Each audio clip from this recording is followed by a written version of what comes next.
So the question is statement based question है। Statement first they रखा है when a capillary tube is dipped into a liquid the liquid neither rises nor falls in the capillary the contact angle may be 0 degree.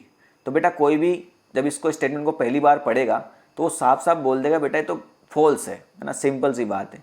क्या होता है, दो example ले लेते हैं कि ये कोई अगर कोई कैपिलरी ट्यूब है, कैपिलरी ट्यूब किसकी होती है बेटा, ग्लास की होती है ना।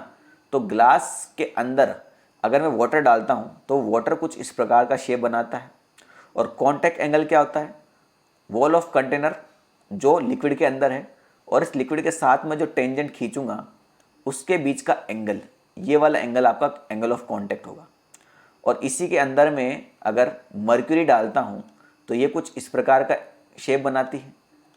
तो ये रहा आपका वॉल ऑफ कंटेनर और ये रहा लिक्विड के ऊपर टेंजेंट, तो ये हो जाएगा इस केस में कॉन्टैक्ट एंगल। तो ग्लास के अंदर जब मैं वाटर डालता हूँ तो कॉन्टैक्ट एंगल 90 डिग्री से कम होगा और मर्क्यूरी डालता हूँ तो 90 डिग्री से ज़्यादा होगा। यहाँ पर अगर ये 90 डिग्री बोलता तो भी हम मान सकते थे कि हो सकता है ना। यहाँ तो इसने बोल दिया कि भैया नाइदर राइजेज नॉर फॉल्स, तो यहीं आपको समझ जाना चाहिए कि भाई तो बात बिल्कुल ही गलत है। कैपिलरी ट्यूब को आप लिक्विड के अंदर डालोगे तो जो लिक्विड है वो राइज होगा। उसका फॉर्मूला भी हम निकालते हैं हाइट का, 2s cos theta divide by rho R G. भाई हाइट राइज होती है तभी तो हमने फॉर्मूला निकाला, हाइट राइज नहीं होती तो हम नोट्स वगैरह में कहीं ना कहीं तो पढ़ते ही सही ना। तो इसी से भी आप आइडिया लगा सकते हो कि बेटा ये आपका स्टेटमेंट नंबर 1 तो फॉल्स है। ठीक है, सिंपल सी बात है। अब सेकंड स्टेटमेंट क्या बोला इसने कि the contact angle between solid and liquid is a property of the material of the solid and liquid as well.